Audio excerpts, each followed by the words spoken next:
곤충들이 참 많이 있거든요. 곤충들이 많이 있는데 그 중에서도요, 이 나비라는 곤충이 있습니다. 이 나비라는 곤충이 참 신기하고도 예쁜 것 같아요. 이 나비의 모습이 신기한 거는요, 이 나비가요 전혀 이 모양이 달라지는 거예요. 처음에 나비가요 눈에 보이지도 않는 작은 알을 낳아요.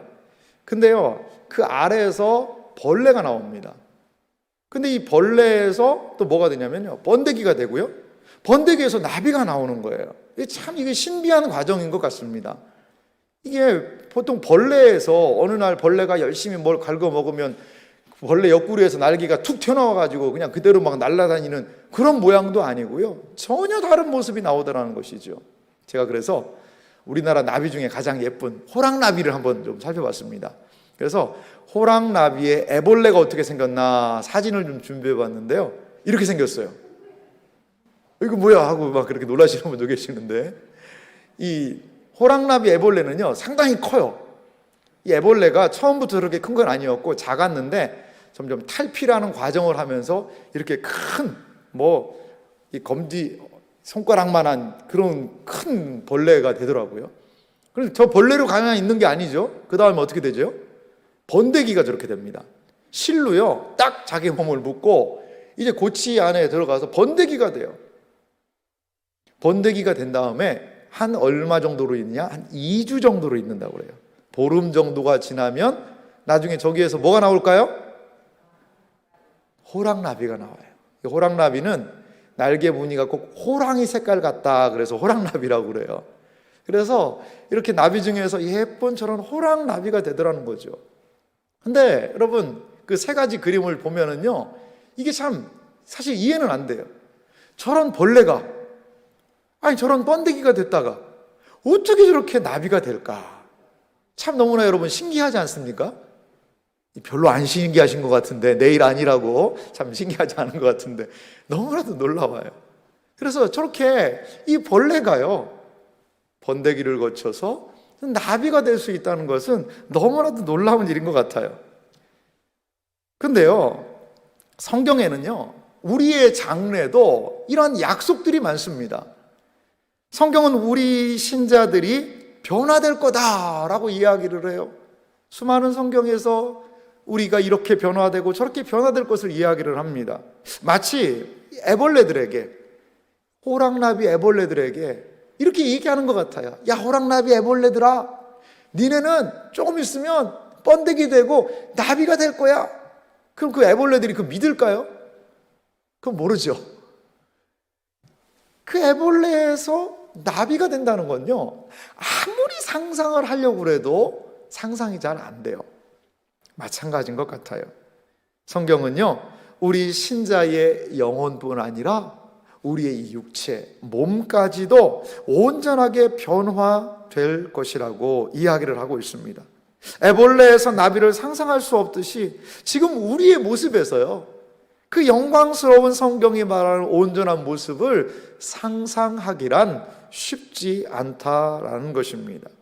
하지만 성경은요 우리 신자들이 우리 몸의 구속을 기다립니다 라고 이야기를 하고 있습니다. 신자가 누리게 되는 구원의 가장 마지막 단계, 구원의 완성, 그것을 영광스럽게 된다, 영화라고 이야기하는데요, 오늘 성경 말씀을 통하여 우리가 어떻게 영화되는지, 영화란 무엇인지에 대하여 살펴보기 원합니다. 먼저 우리는 이 영화가 좀 무엇인지 생각해 볼 필요가 있습니다. 영화라는 것은요, 영어도 좀 적어놨는데 글로리라는 말이 영광이라는 뜻이거든요. 그런데 글로리피케이션에서 영광스럽게 된다는 것이 바로 영화라는 뜻입니다.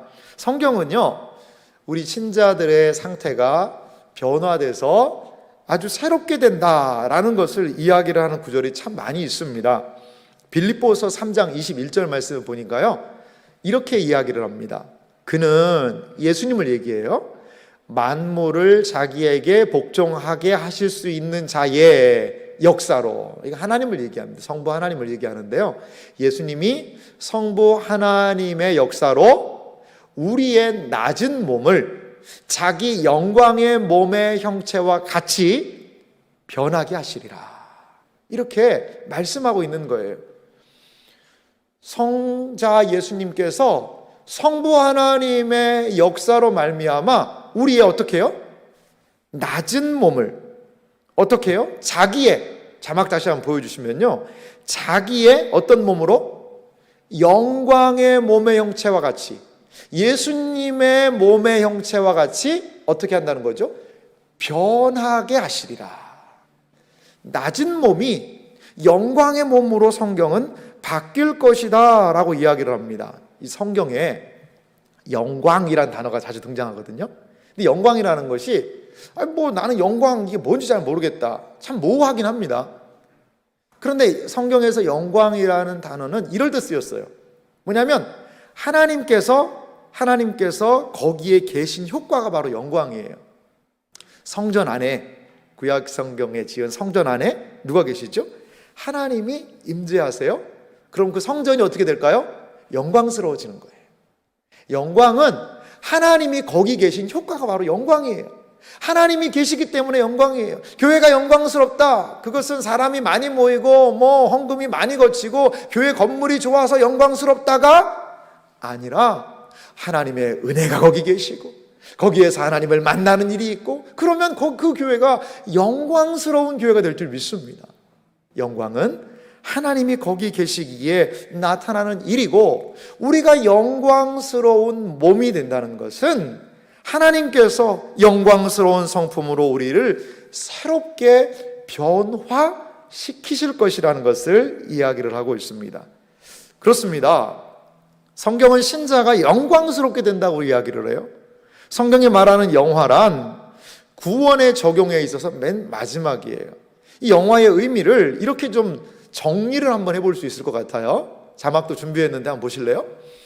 하나님이요, 예수님이 재림하셔서 죽은 육체를 살려 영혼과 다시 하나가 되게 하시고, 이 영화라는 것은 이렇게 이루어져요. 예수님이 재림하셔서 죽은 육체를 살려서 영혼과 다시 하나가 되게 하는 일, 또 모든 육체를 변화시켜 그리스도와 같은 완전한 부활의 몸으로 변화되는 것, 이게 바로 영화예요.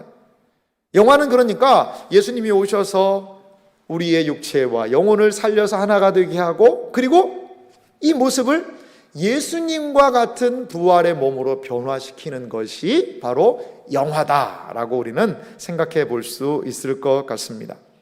자, 그러면요, 우리는 왜 우리가 영화가 돼야 될까? 이걸 한번 생각해 봤으면 좋겠어요. 우리가 생각할 때, 아니, 내가 죽었다가 그냥 이 모습 이대로, 아니, 내가 거울을 봐도 나 정도면 잘생겼고 이 정도면 예쁜데 죽었다가 다시 내 모습이 이렇게 딱 살아나면, 아니, 그러면은 되지 않을까? 우리는 생각을 합니다. 왜 신자에게 그렇다면 영화가 필요한 것일까요?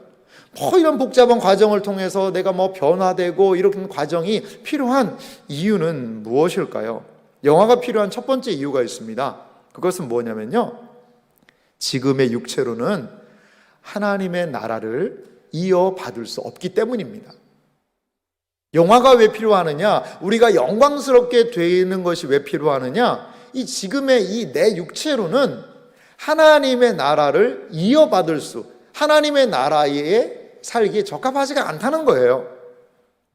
고린도전서 15장은요 부활에 대해서 상당히 많이 이야기하고 있습니다. 그래서 부활장이라고 이야기를 하는데요, 이 고린도전서 15장이 부활에 대해서 이야기하면서 50절은 한 중요한 말씀을 우리에게 일러주고 있습니다. 형제들아, 내가 이것을 말하노니 혈과 육은 하나님의 나라를 이어받을 수 없고, 또한 썩는 것은 썩지 아니하는 것을 유업으로 받지 못하느니라.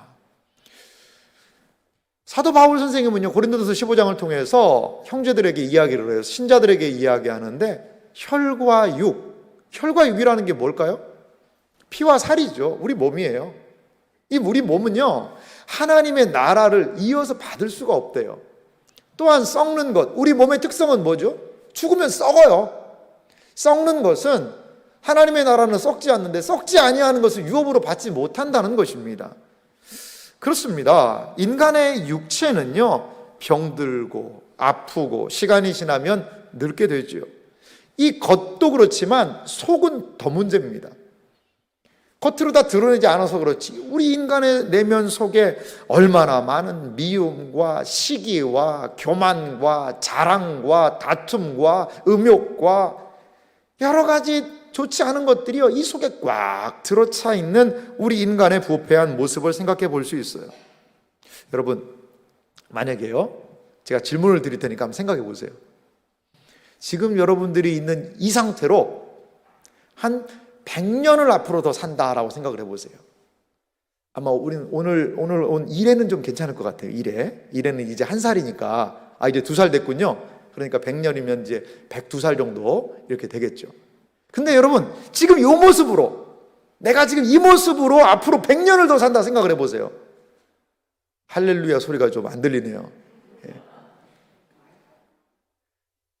그러니까 몸이 연약해지고 허리도 아프고 무릎도 아프고 뭐 이런 어디든 쑤시고 우리 몸이 좀 이런데 이 몸을 이끌고요 앞으로 100년을 더 살아야 된다고 생각을 해보세요. 물론 뭐 몸이 건강해서 100년 사는 건 그거 좋겠죠. 좋을 수 있겠죠. 그런데 이 속에 있는 시기와 질투와 막 여러 가지 부분들을 가지고 앞으로 100년을 더 산다면요, 그게 복일까요 저주일까요? 그건 여러분들의 판단에 맡기겠습니다.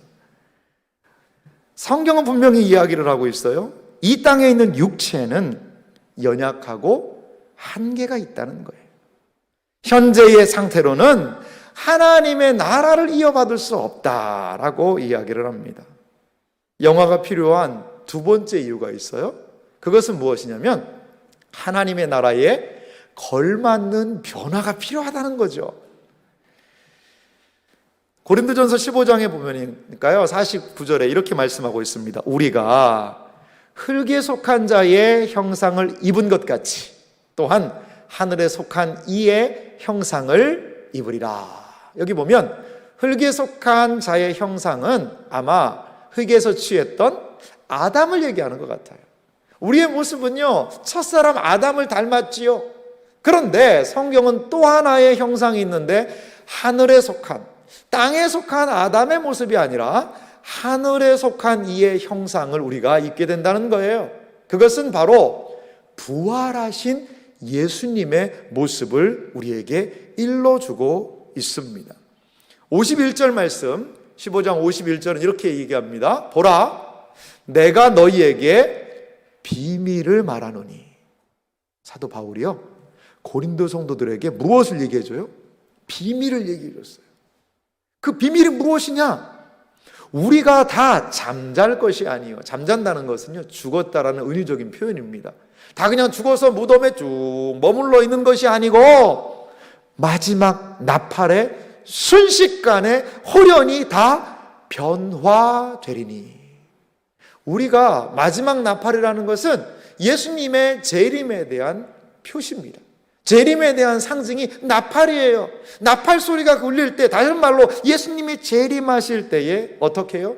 순식간에 호련히 다 예수님을 믿는 자들은, 주 안에서 잠들어 있는 자들은, 예수 믿는 모든 사람들은 다 변화되리니라고 이야기하고 있습니다. 그렇습니다. 마지막 나팔에 울리는 그때에 예수님께서 다시 오셔서 무덤 속에 잠자던 자를 그때 다시 일으키실 것이고 영혼과 하나가 되게 하여서 변화시키셔서 하나님의 나라를 유업으로 받을 수 있게 하신다는 것입니다. 하나님께서는 신자를 영화롭게 변화시켜 주셔서 새하늘과 새 땅에 걸맞는 새로운 육체를 허락하십니다. 이것이 부활이고 이것이 바로 영화로운 상태라고 이야기하는 것입니다. 우리 대한민국에요 최초의 우주인이 있습니다. 누구냐면 2008년도에 우리 이소연이라는 분이 러시아 우주선을 타고 러시아 그러한 우주인들과 함께 우주 국제 정거장에 약 10일 동안 머무른 적이 있어요. 그래서 우주에 갔다 온 우리 대한민국 사람 중에 최초의 분이 바로 이분입니다. 그런데 이 사람이 입은 그 옷이 참 독특하지 않습니까? 우주인들은요, 우리와 똑같은 옷을 입고는 우주에서 활동을 못해요. 내가 이 옷이 얼마짜리 옷인데 이거 명품이야. 명품 입었다고 우주에서 딱 나가서 아무리 좋은 옷 입었다고 나가면 어떻게 될까요? 바로 죽습니다. 이 우주복이요, 상당히 다양한 기능이 있습니다. 어떤 기능이 있냐면, 일단은 외부의 온도로부터 나를 보호해 주고요. 이 우주에 가면 이 대기가 없기 때문에 태양이요, 태양이 비치는 쪽은 막 온도가 한 120도까지 올라간대요. 태양이 안 비치는 쪽은요, 마이너스 120도, 영하 120도가 된다는 거예요. 대기가 없기 때문에. 그러한 상태라고 그래요. 그래서 온도로 이 사람의 몸을 보호해 주고요, 그 내부 안에는 산소가 공급이 된답니다. 그리고 우리가 뿜는 이산화탄소는 제거시킨대요. 그리고 무엇보다 기압을 딱 맞춰줘서 이 우주, 지구와 다른 환경에서도 여러 가지 활동을 할 수 있도록 만든 옷이 바로 저 우주복이라고 이야기를 하더라고요. 우주복이 상당히 가격이 비싸더라고요. 약 저 한 벌이 한 5억 정도, 5억이나 된다고 그럽니다. 그러니까 상당히 우주에서 활동하는 것이 어렵다는 것을 우리는 알 수 있죠. 여러분, 제가 왜 이런 말씀을 드리냐면요, 우리 인간도 마찬가지인 것 같아요. 지금의 이 내 모습으로는요, 지금의 내 마음으로는요, 지금의 이런 육체를 가지고는요, 새하늘과 새 땅, 다른 말로 천국의 삶에 맞지가 않는 거예요. 천국에서의 삶을 살 수가 없는 거예요. 지금 이 모습 이대로 천국에 가서 사람들을 다 살게 한다면 거기가 천국일까요? 지옥일까요? 죽지도 않아요. 그냥 마음이 그냥 여기저기서 자기들끼리 막 이렇게 해서 막 파당을 짓고 죽지도 않고 영원히 그렇게 산다면 거기가 천국일지 잘 모르겠어요. 영원히 사는 것만이 중요한 것이 아니라 어떠한 상태로 살게 되는지가 중요하다라고 성경이 이야기하고 있습니다. 그렇습니다. 영원한 삶을 살기에 우리의 몸은, 지금의 몸은 취약해요. 그래서 신자에게 영원히 사는 부활한 몸, 죄를 지을 수 없는 새로운 몸, 하나님의 영광을 온전히 나타내는 영광의 몸이 필요한 것입니다. 그렇다면요, 우리 신자들이 누리게 되는 영원한 삶이란, 이 영화의 삶이란 과연 무엇을 이야기를 할까요? 먼저 우리 신자들이 누리는 영화의 삶, 영화는요, 재림의 날에 이루어진다라는 것을 우리가 생각해 볼 필요가 있습니다. 성경은요, 예수님께서 재림, 다시 오실 것을 명확하고 분명하게 이렇게 말씀하고 계세요. 데살로니가전서 4장 16절 말씀인데요, 주님의 재림을 우리가 고대하면서 이 성경 말씀을 한 목소리로 같이 읽어보도록 하겠습니다. 같이 읽겠습니다. 주께서 호령과 천사장의 소리와 하나님의 나팔 소리로 친히 하늘로부터 강림하시리니 그리스도 안에서 죽은 자들이 먼저 일어나고. 아멘. 성경이 이야기하는 바가 무엇이지요? 호령과, 자막 다시 한번 보여주시면요, 천사장의 소리와 하나님의 나팔 소리, 이런 큰 소리가 있다는 거죠. 이 소리로 친히 하늘로부터 강림하신다는 거예요. 예수님께서 다시 오신다는 거죠. 다시 오실 때 어떤 일이 벌어지느냐, 그리스도 안에서 죽은 자들이 일어나게 된다는 겁니다. 이 죽은 자들이 먼저 일어나는 사건에 대해서 더 자세하게 표현하고 있는 것이 고린도전서 15장 52절입니다. 나팔 소리가 나매 죽은 자들이 이 썩지 아니할 것으로 다시 살아나고 우리도 변화되리라.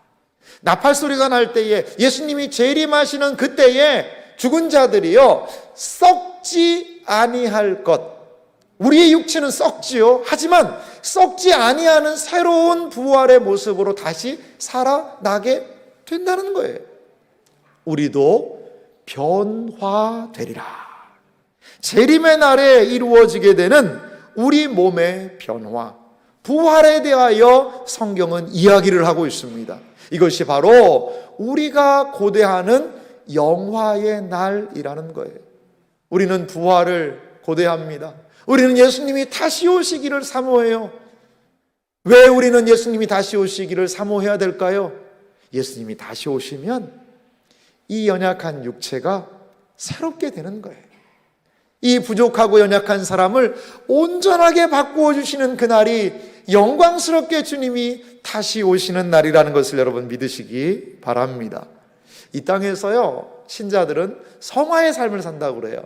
근데 성화는 이렇게 설명할 수도 있을 것 같아요. 성화는요, 신자들이 지상생애, 이 땅을 통해서 이루어지는 것이죠. 그리고 연약한 육체의 단절을 통해서 성화는 완성됩니다. 여러분, 우리가 이 땅을 살아갈 때요, 성화의 삶을 산다고 이야기하잖아요. 그거는요, 이 땅에서만 이루어지는 거예요.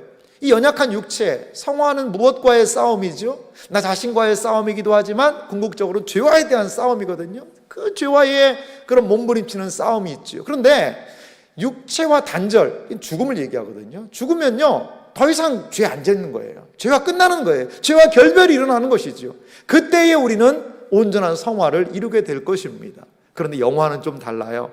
영화는 무엇이냐? 예수님의 영화는 재림 때 일어납니다. 그래서 우리의 몸, 영혼이 새롭게 되는 부활을 통하여 우리의 영화는 완성된다는 것이죠. 죄와의 단절을 통하여 거룩하게 된 성화된 우리는 이제 우리의 몸과 땅에 잠자고 있던 우리의 몸과 우리의 영혼이 다시 한번 주님이 살려서 온전하게 하나님이 이 세상에 두시기를 원했던 그 구원받은 모습으로 영광스러운 영화의 모습으로 우리를 바꿔주실 거라는 거예요. 그래서 영화는 우리가 부활하는 그날에 완성된다라는 것입니다. 그렇습니다. 예수님의 재림을 통하여 우리를 온전히 영광스럽게 바꿔주실 것입니다.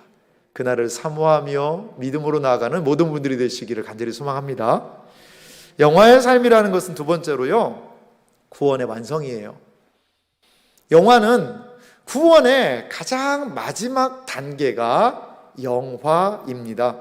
오늘 우리가 본문 말씀으로 읽었던 로마서 8장 30절은 구원의 한 단계를 우리에게 보여주고 있는데요, 이렇게 말씀하고 있죠. 또 미리 정하신 그들을 또한 부르시고, 하나님이 우리를 불러주신 것 부르심이라고도 이야기하고 그것을 소명이라고도 이야기합니다. 하나님이 불러주셨다는 거예요. 그리고요, 부르신 그들을 또한 어떻게 하셨죠? 의롭다 하시고, 칭의, 우리를 의롭다, 칭의 받았다라고 하지 않습니까? 믿음으로 의롭다함을 받고, 그리고 의롭다 하신 그들을 또한 어떻게 하셨다는 거죠? 영화롭게 하셨느니라. 이것은 구원의 중요한 단계를 요약적으로 보여줘요. 하나님께서 우리를 택하셔서 불러주셨지요.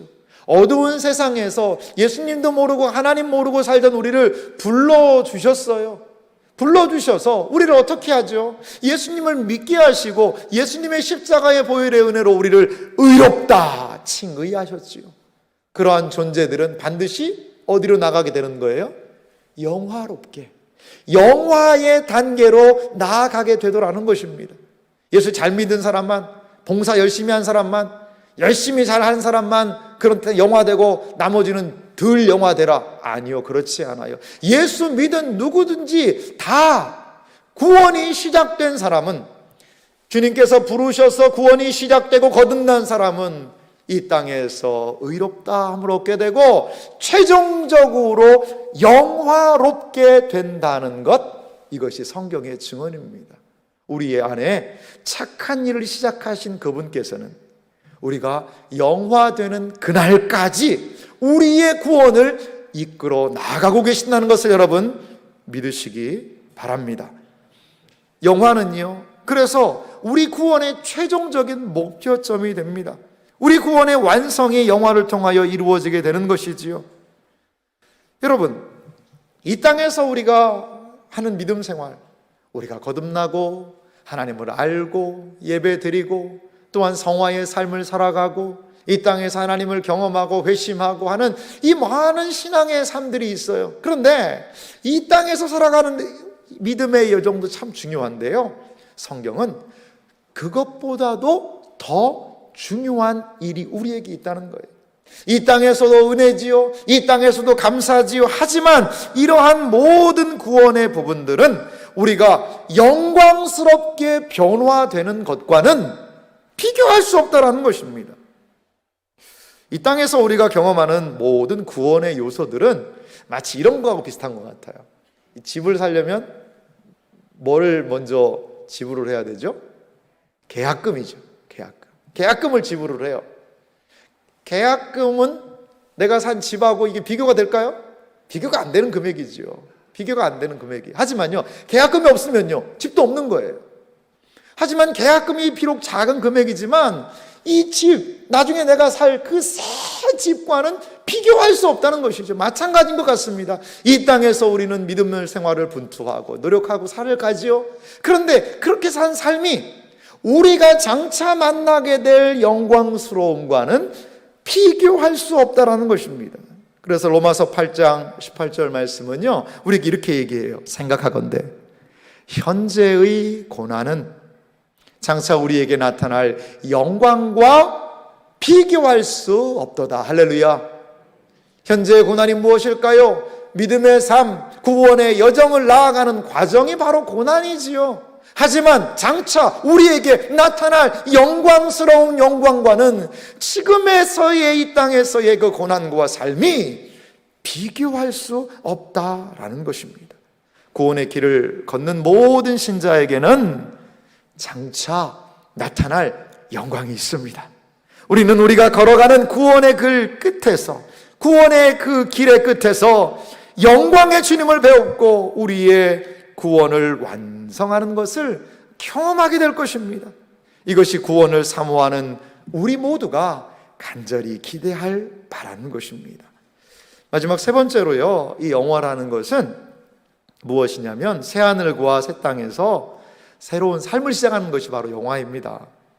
요한계시록 21장은요, 우리 신자들의 새하늘과 새 땅에서의 삶을 가장 분명하게 우리에게 일러주고 있는 것 같아요. 21장 3절 말씀 보니까 이렇게 말씀하고 있습니다. 내가 들으니 보좌에서 큰 음성이 나서 이르되 보라, 하나님의 장막이 사람들과 함께 있음에 하나님이 그들과 함께 계시리니 그들은 하나님의 백성이 되고 하나님은 친히 그들과 함께 계셔서.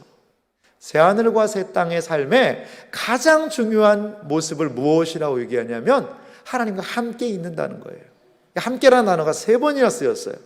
하나님의 장막이 사람들과 함께 있음에 하나님이 그들과 함께 계시리니 하나님이 친히 그들과 함께 계셔서. 하나님이 함께 하심, 다른 말로 예수님이 이 땅에 오신 임마누엘, 하나님이 우리와 함께 계시도다라는 것의 온전한 성취가 새하늘과 새 땅에서 이루어지게 되더라는 것입니다. 그것은 우리 주님과 함께 있는 곳이고 앞서간 믿음의 많은 사람들과 또한 함께 하는 것이에요. 먼저 하나님께 나아간 우리의 가족들, 또한 믿음의 많은 사람들, 성경의 많은 사람들을 우리는 거기에서 함께 볼 것입니다. 그리고 무엇보다도 우리를 구원해 주신 그 예수님을 배웠고 그분과 함께하는 것이 영화의 삶의 중요한 의미라는 것입니다. 앞서간 믿음의 많은 사람들, 그들과 함께 주님 안에서 교제할 그날들, 그것이 우리의 영화의 날을 통하여 우리에게 기대되는 삶이라는 것이지요. 이것을 위해서 요한계시록 21장 4절은 우리에게 제거된 것들이 무엇인지를 보여주고 있습니다. 이 말씀은 우리 한 목소리로 같이 읽어보도록 하겠습니다. 함께 읽겠습니다. 모든 눈물을 그 눈에서 닦아주시니 다시는 사망이 없고 애통하는 것이나 곡하는 것이나 아픈 것이 다시 있지 아니하리니 처음 것들이 다 지나갔음 이러라. 할렐루야. 그렇습니다. 우리가 영화의 삶을 누리기 위해서 주님과 함께, 믿음의 많은 사람들과 함께 영원한 삶을 누리기 위해서 주님은 우리의 눈물을 닦아주신대요. 눈물은 이 세상에서 흘리게 되는 우리의 고통의 가장 중요한 상징물이 아닐까요? 그리고 무엇을 없애주시지요? 사망이 없고요, 애통하는 것, 곡하는 것, 아픈 것이 다시 있지 않는, 우리 인간 고통의 그 고통스러운 모든 근원들을 하나님께서 제거하셔서 영원히 그 하나님과 교제가 가능하게 하도록 하나님께서 하시겠다는 거예요. 어떻게 이것이 가능하게 될까요? 처음 것들이 다 지나갔기 때문에 가능하다는 것입니다.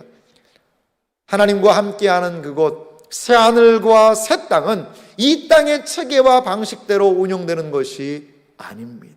하나님께서 처음 것들을 모두 지나가게 하시고 새로운 것을 허락하여 주셔서 우리로 하여금 영화롭게 하셔서 그 새로운 삶에 걸맞는 모습으로 우리를 바꾸어 주실 것이라는 것입니다. 이 땅에서의 모든 삶, 그것은요, 최종 상태에 대한 그림자와 같습니다. 신자는 하나님과의 깊은 교제 속에서 그분을 즐거워하고 예배하고 그리고 영원한 삶을 살게 됩니다. 이것이 영화의 교리가 우리에게 알려주는 소망입니다. 이 땅은 마치 이런 것 같아요. 호랑나비, 애벌레들이 모여 있는데 그 애벌레들에게 이야기하는 거예요. 애벌레들아, 너희들이 열심히 잎을 갉아먹으면 이제 번데기가 되고 너희들 나비가 될 거야 라고 이야기할 때 그 애벌레들이 그 나비가 된다는 이야기를 얼마나 이해할 수 있을까요? 마치 신앙의 생활도 이와 같은 것 같아요. 죽음 너머에 주님께서 우리를 영광스럽게 하실 날이 있습니다 라고 목소리 높여 이야기하지만 그것을 마음의 진심으로 믿는 사람은 너무나 적은 것 같아요. 하지만 기억하시기 바랍니다. 우리를 거듭나게 하신 그분, 지금도 살아계신 그분, 우리의 죄를 용서하신 그분, 그분이 하신 이 영광스러움에 대한 약속은 우리를 거듭나는 것이 사실이라면 이 영광의 최후의 약속 또한 사실이라는 것을 여러분 믿으시기 바랍니다. 그래서 이 약속은, 이 영광스러움은 우리의 주님이 말씀하신 소망이 될 수 있는 것입니다. 사랑하는 성도 여러분, 우리는 영화로운 날을 소망하며 살아갑니다. 이 땅에서 온전한 신앙생활을 하기 위해 몸부림치는 신자들에게는 아픔이 있어요. 왜 아프냐면 하나님의 자녀답게 살고 싶지만 육신의 정욕, 안목의 정욕, 이생의 자랑들 때문에 하나님 보시기에 온전하게 살고 싶은데 자꾸 넘어져요. 하지만 우리가 바라보고 소망하는 것이 있습니다. 그것은 무엇이냐? 죄와의 싸움이 힘겹고 믿음의 삶이 쉽지 않지만 이 싸움을 끝내고 어떠한 죄악도 하나님 앞에 살아가는 것을 방해할 수 없는 그 영광스러운 날이 나에게 온다. 그것을 믿는 것이 우리 신자들임을 기억하시기 바랍니다. 그 영화의 날까지 우리는 인내하며 견디고 구원의 완성을 이루는 그 삶으로 나아가야 할 줄 믿습니다. 사도 바울 선생님은요, 고린도전서 15장 부활장을 마무리하면서 이 부활의 영광스러움에, 영화의 영광스러움에 눈뜬 성도들에게 이렇게 당부하고 있습니다. 우리 고린도전서 15장 58절을 한 목소리로 같이 읽겠습니다. 그러므로 내 사랑하는 형제들아, 견실하며 흔들리지 말고 항상 주의 일에 더욱 힘쓰는 자들이 되라. 이는 너희 수고가 주 안에서 헛되지 않은 줄 알미라. 할렐루야. 우리의 모든 수고가, 신앙의 모든 여정이 헛되지 않고 완성될 것입니다. 우리를 영화롭게 하실 그분을 바라보며 믿음 안에서 분투하는 신앙의 삶을 사시기를 주님의 이름으로 축원합니다. 같이 기도하겠습니다.